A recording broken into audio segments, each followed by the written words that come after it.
Hello, this is Mr. McKay, and I'd like to speak to you about an economic model called the Aggregate Supply, Aggregate Demand model.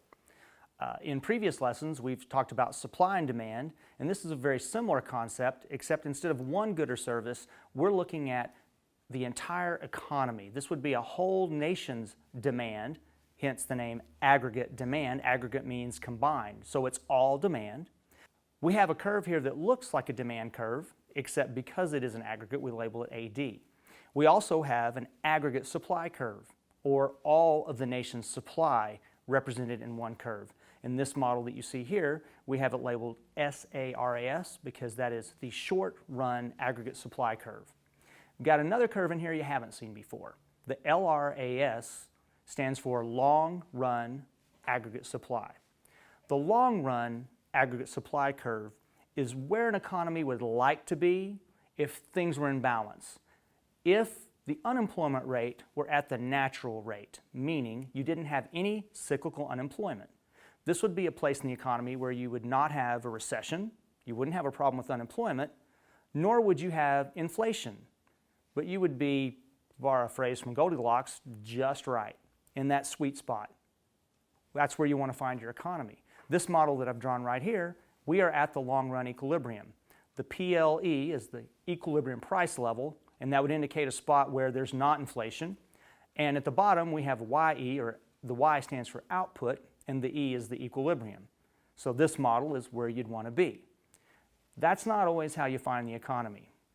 If you have inflation, which is a common problem in economies, then that's going to look like the model you see here. You'll notice that the intersection between aggregate demand and aggregate supply are to the right of the long run. They are beyond full employment. You actually have too low an unemployment rate.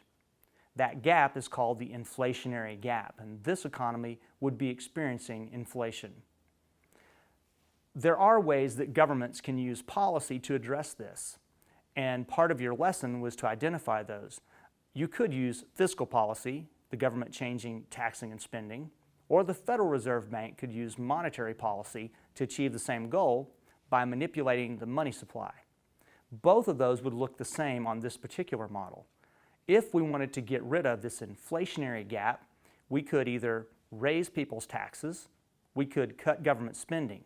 Either one of those would mean that there would be less spending in the economy, and the aggregate demand curve would shift back and to the left.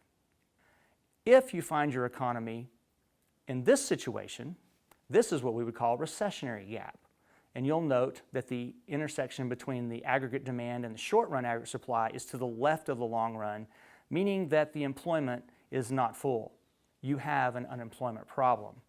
The way you can get rid of an unemployment problem is to encourage consumers to spend more. You could cut their taxes, or the government might spend more money itself. Either one of those would increase our aggregate demand, therefore shifting it to the right, causing that unemployment to go away as producers begin to produce more to meet that new aggregate demand. A side product of that is that you will find the potential for some inflation. So, when you're reading about fiscal policy and monetary policy, you want to keep in mind that what these economists are trying to do is maintain a balance between inflation and unemployment, and hopefully to keep that economy growing at a sustainable pace by manipulating it to a small degree. I hope this has been helpful as you work on the unit on fiscal policy and monetary policy. Thanks.